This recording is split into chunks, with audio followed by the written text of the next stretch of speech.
This evening, we've got a fantastic speaker lined up for you because we are joined by Joe Pecorelli, who is a conservation project manager here at ZSL. Joe is going to be giving an overview of ZSL's work along the Thames Estuary, highlighting some of the incredible wildlife that can be found in this iconic river. He'll also explain how members of the public, such as yourselves, can get involved and help ZSL to monitor and protect the river for future generations. Joe, thank you very much for joining us this evening. I'm going to hand over to you. Thank you very much, Charlotte, and good evening, everybody. Have I shared my screen correctly? I think I have. You have. Good. Top mark. Okay, I'm really pleased to be able to talk to you this evening about the Thames. It's an estuary that's a bit of a passion of mine, and it's taken up many years of my life so far working in, on it and around it, and I hope to spend many more years doing the same. So I've got just I'm going to have a quick sort of rush around some of the highlights of our work on the estuary and going up into the tributaries, and hopefully that will elicit all sorts of questions, so hopefully we'll have a good discussion afterwards. That's the plan. So, good, that's always a relief. So let's start with just a sort of brief overview of how we work and when our programme of work started, which was 15 years ago. I was there at the beginning, and then I left for about 4 or 5 years from ZSL, and then I came back. So I've not worked continuously on the Thames for that time. But our work is sort of based around 3 strategic aims. So we want abundant wildlife in the estuary. And so that sort of encompasses habitats, connectivity, highlighting and researching the functional habitat and the important sites for particular species. Clean water. Obviously, the Thames has had a very checkered history, particularly through the 19th and early 20th century, with regard to water quality. And so we've got a number of projects around the continual efforts that are needed to improve water quality and connected people. And there'll be opportunities as we go for you to get involved as well, I hope. You know, we are very reliant now, our Thames programme, on our connections with communities all the way along the Thames. Over 300 people join us annually to get involved as citizen scientists in our programmes, and it builds the capacity that we really need to deliver this programme of work.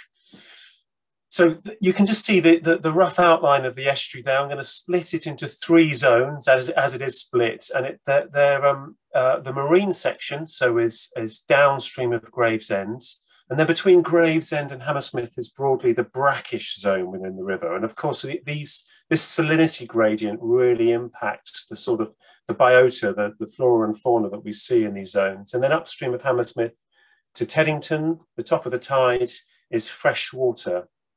Okay, so those are the 3 zones, and we're going to move from the marine up into the fresh. And actually, the more solid ground for me is in the freshwater area. So I'm going to be talking about projects that are actually run by some of my colleagues. I might have to pass you on if you have particularly tricky questions about work that I'm not directly involved in. But the first project, so we're coming up into the estuary, is about sharks. It might be a surprise to some of you that we have species of sharks around the UK. Probably not, as your fellows of ZSL, you'll know that sort of thing.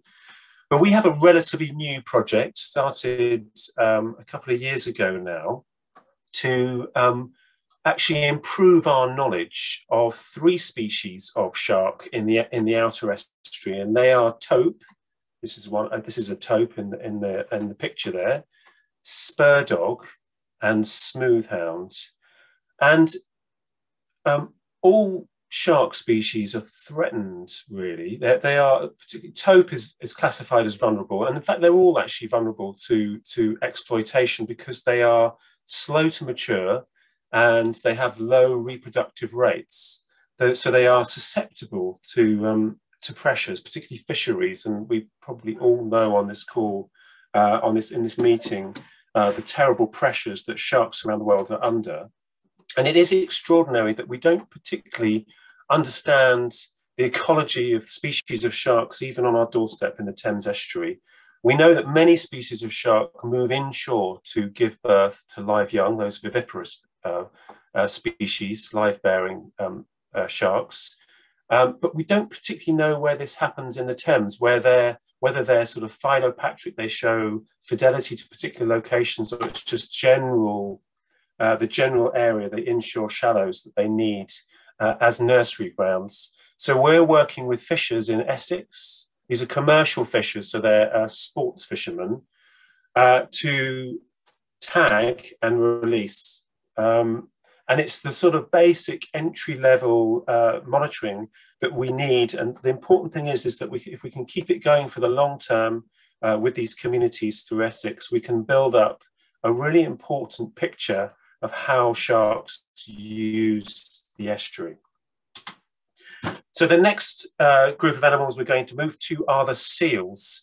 And the sort of bread and butter of our seals work is the surveys that we do every year, and they get a lot of circulation in the press.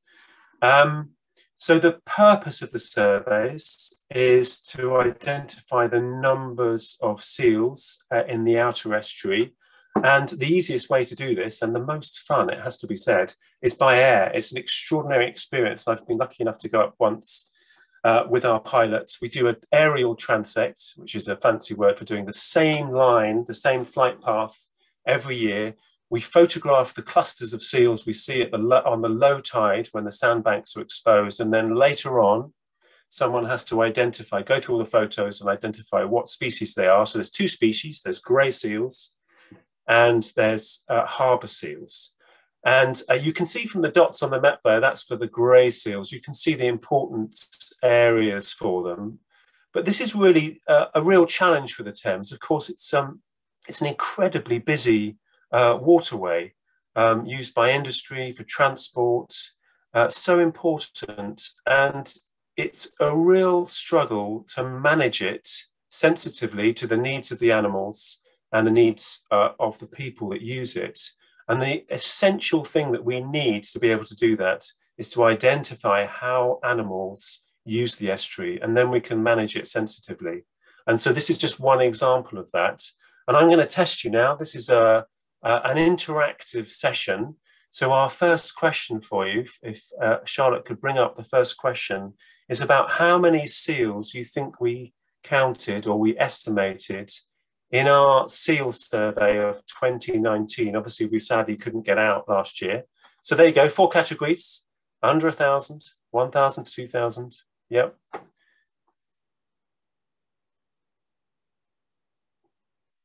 I think there's a bit of hedging of bets there, perhaps.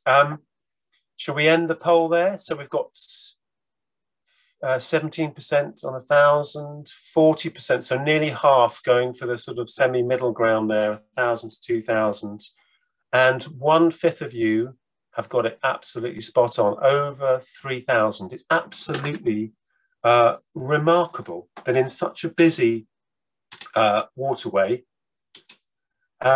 yes, we have 3,000 greys and 900. This is approximate figures, so we produce a potential range of population sizes for the two species of seal. But it is incredible, and you can see from the charts there that the numbers are increasing. And the reason why they start off very low is largely to do with the distemper virus that you might have heard of. Several outbreaks have really decimated the populations of seals in the Thames. 1988 and 2002 was the last, but they've been recovering, as you see, and particularly during last year, the lockdown year, when thousands of people took to the river on their stand-up paddleboards, there were many more interactions with seals than we've seen before. And that's another reason why we have to monitor the numbers, because there are going to be interactions, particularly with the fishing communities. And so we need to have the evidence about the numbers and about how we sensitively manage with the fishing community. So let's move on. The next group of animals, we're on the oysters now. And this brings us to, we've moved from kind of population or species focused survey work to ecosystem restoration. This really exciting new wave of conservation. It's been going on for quite some time, but of course it's building ahead of steam, not least because the UN has declared the next decade, the decade of ecosystem restoration. And with oysters, this is exactly what we're trying to do. Oyster reefs for the last 100 years, so that's my dog barking in the background. Oyster reefs for the last 100 years have been decimated, even longer, going further back. So there's just a remnant population, really. And we've got several different ways we're approaching and supporting the restoration of oyster reefs. Firstly, is we actually have our own project in the Blackwater estuary. So that's part of the sort of Greater Thames Estuary up in Essex. We're working with the oystermen there. They own an oyster bed. They have a deed that goes back many hundreds of years, and they're working in partnership with us to try and restore and sensitively manage the oyster reef. So within a marine protected area, we have this 200 square hectare site where basically we're putting down hard media, mulch. And what that does, that's all they need. So that's what they need, the larval oysters, that's what they need to settle on and form spats, the young oysters. And so this is the basis of restoration. And there's a lot of research going on around what's happening in that. It's just a few years in now, and we're looking at how many spats are settling compared to the surrounding areas. And we're obviously seeding that mulch bed, that substrate with female oysters. So, and because we're sort of pioneering that work, we've set up an oyster, a native oyster network of multiple organisations around the UK, multiple sites trying to restore, bring back oyster reefs around the UK. So we're pioneering that, sharing best practice, and in the hope that in years to come, we will see a return of oyster reefs, the oyster reefs, which don't just give us food, they give us so many services. You know, they provide this 3D structure within our shallow coastal environments to support huge biomasses of larval fish. They sequester carbon, or I could go on about the wonders of oysters, but I won't, because we're going to move upstream. And we're going to think now about that stretch that I told you about between Greenwich and up to Hammersmith, the central section of the tidal river, which is very constrained as we move up through the Pool of London. And largely our work here is focused around juvenile fish and understanding how juvenile fish use the estuary, because as I mentioned with sharks, many species use the estuary, not just the Thames, of course, but estuaries all over the world as very important nursery areas.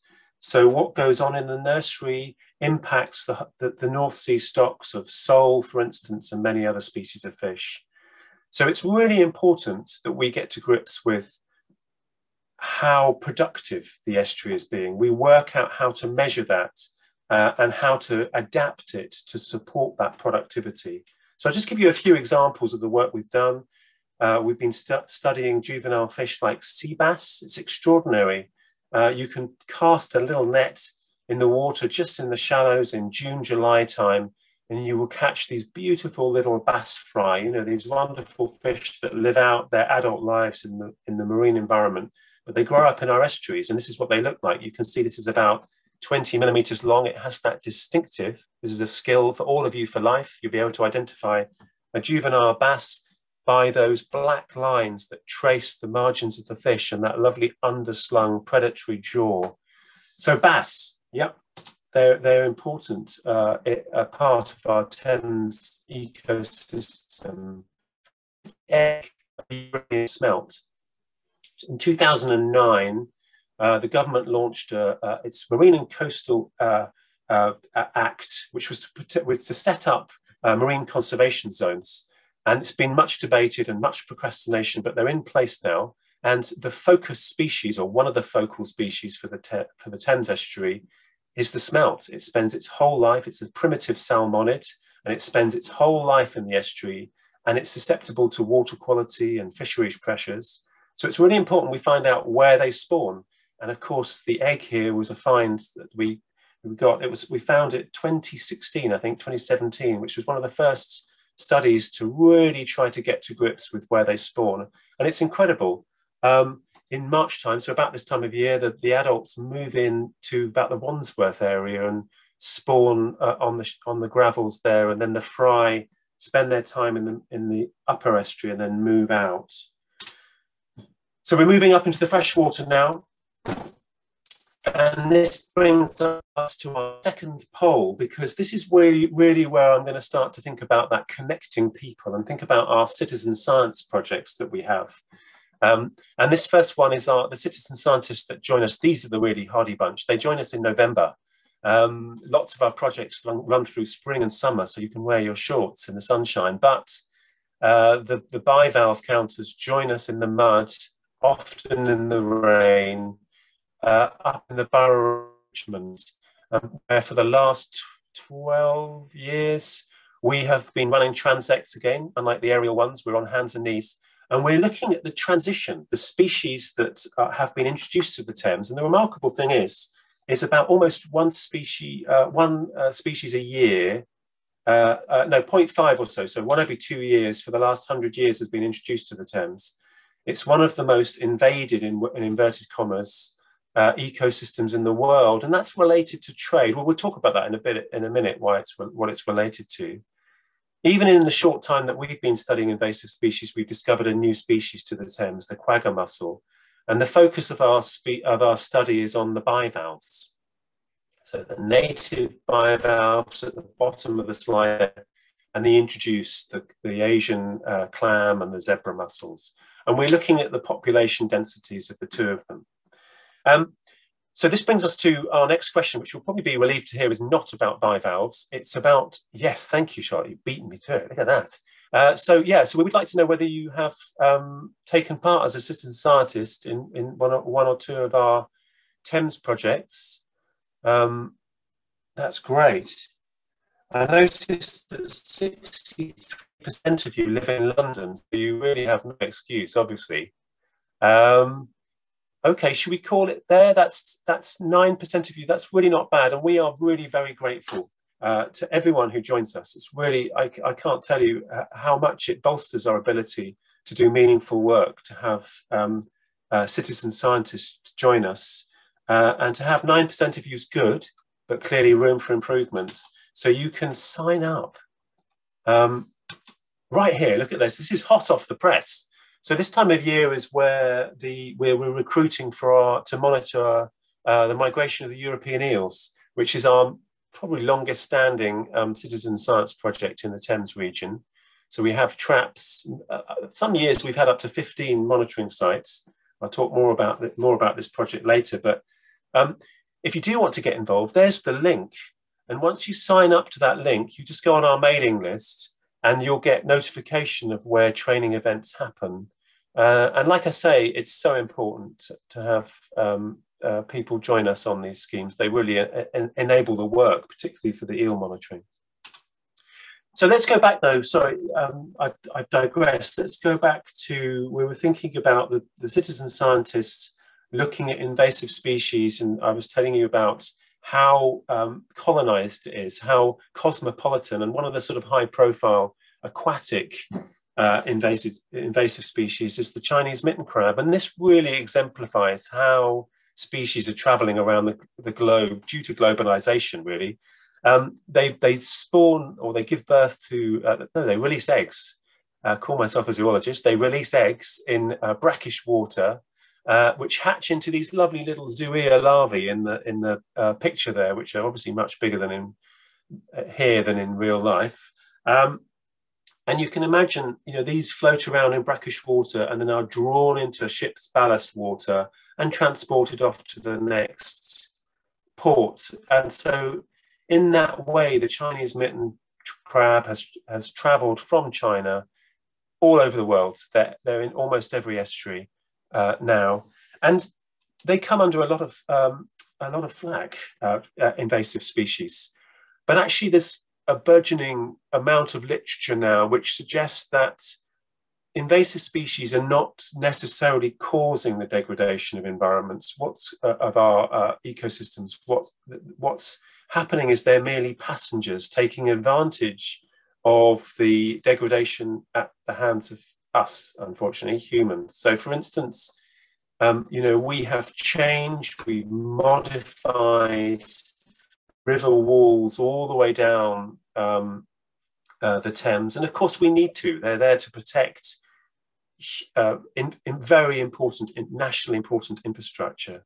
But we need to do it in a more sensitive way, and ZSL are working with partners to try and modify hard concrete edges to try and accommodate a bit of ecology in there, places where fish can spawn and forage up when the tide comes in. We call it reconciliation ecology. So we're working in partnership with organizations. And really we're coming back now to ecosystem restoration. The opportunities in the middle of town are few and far between. It's so heavily modified. But if we move back out to the wider estuary and we think about pushing back flood defences and allowing salt marshes to form and seagrass beds to reform, we've lost these in huge areas of both these habitats over the last 100 years. But we have opportunities, and now there is an imperative, and that is climate change. We know, I mean, nature-based solutions is the jargon of the moment, and it's about nature being good for us. It's about nature providing services, and one very important service it provides is the storage of carbon. So this brings us to the next question, possibly the most challenging one, maybe, I imagine. Charlotte, if we can have that third question, that would be really good. Here we go. So the question is, and this is with COP in mind, COP26, is it COP26? Yes, in mind. I think you might know your stuff. Which habitats store most carbon? Boreal forests, so that's the cold forests of the north, tropical forests, or salt marsh? What do you think?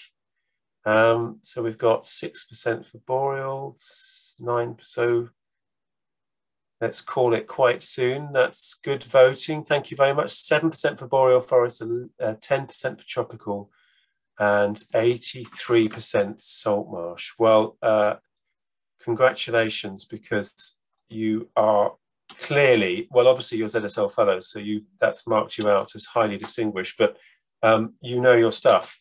And here we are. This is the data from there's a recent IUCN paper that shows the remarkable truth that coastal marine habitats way outcompete in terms of carbon storage.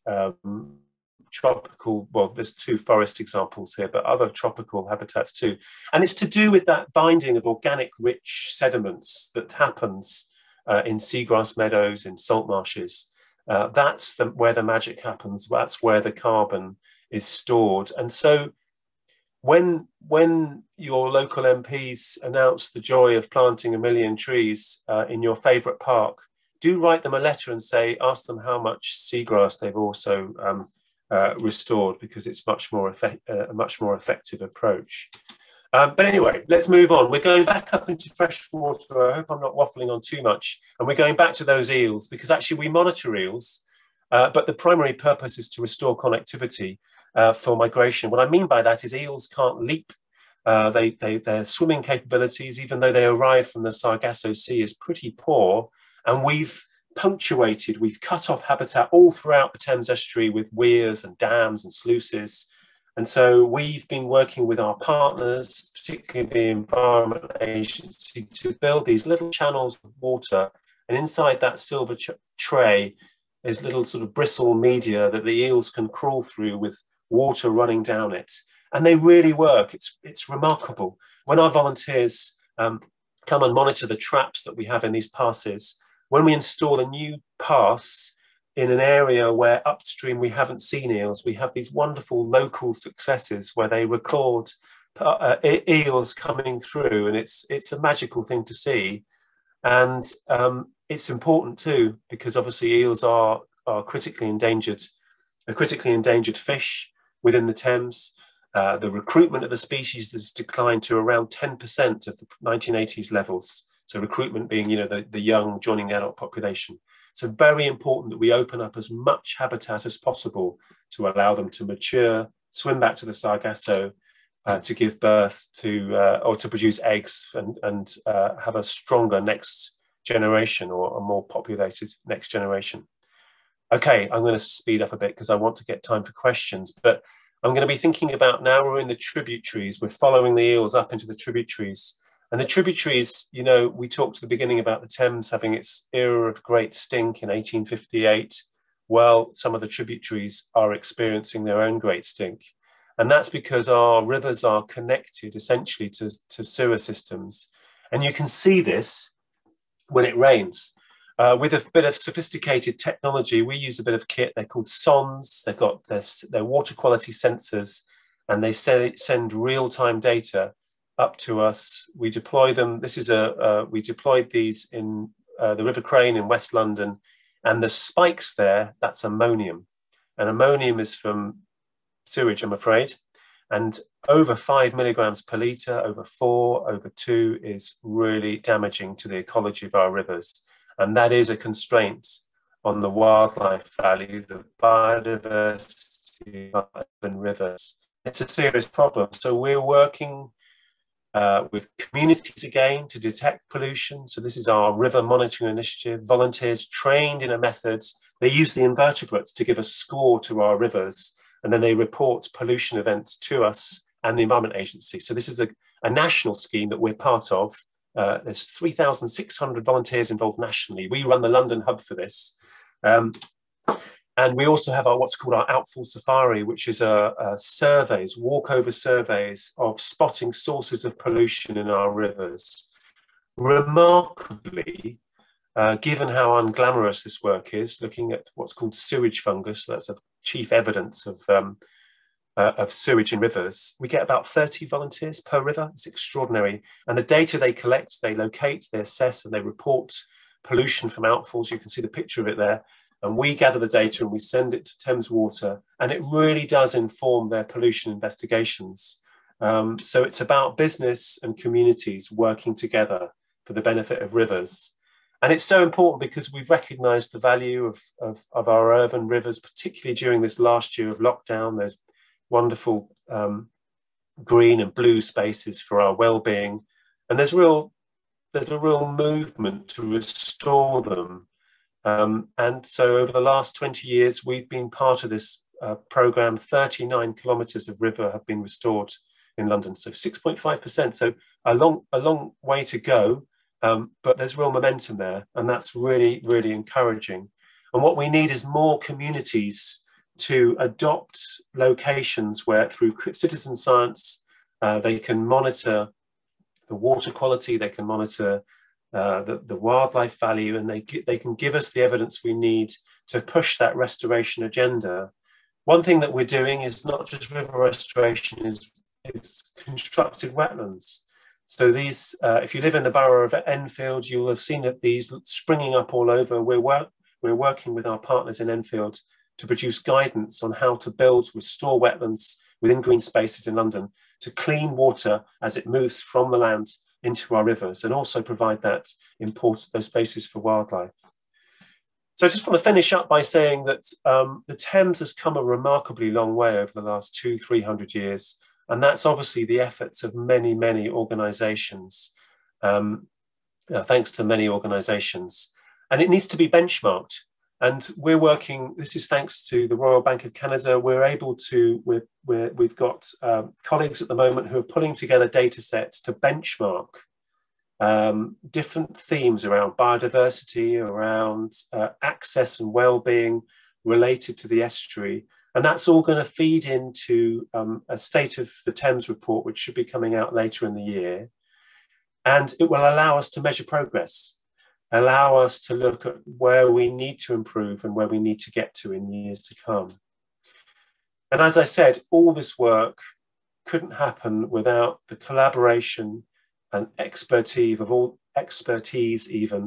these wonderful partners that we work with. And now more than ever, you know, in this time of environmental crisis, we really need to build these strong collaborations to do more and more rapidly. You know, we've got there's a plan laid out for the UK to leave our natural environment in a better state for future generations. We've got our work cut out. And there's a difference in this plan and what's actually happening, the funding that's being seen. I know funding is incredibly tight at the moment, but if we look at that chart, shows us the Environment Agency's sampling of our rivers. We need to have that baseline information on how wildlife rich our rivers are if we are to understand where we're going with this. And you can see over the last 20 years, the frequency of sampling has really been cut. And that's a direct result of budget cuts. So we need, citizen science can help with this data gap, but it can't just be used to kind of patch over a lack of resources in the Environment Agency. So that's something we're really trying to work on, to get better resources in the Environment Agency, work collaboratively to fill those data gaps and to build more partnerships for the sort of work that we need to do more of. And the work that has been enabled, that I've just talked about just now, has been enabled by all these fantastic funders to whom we're very grateful, who they support us. They've supported us, some of them going back all the way to the beginning in 2005. So we literally couldn't do it without them. So thank you so much for listening. I really hope we can have some discussions.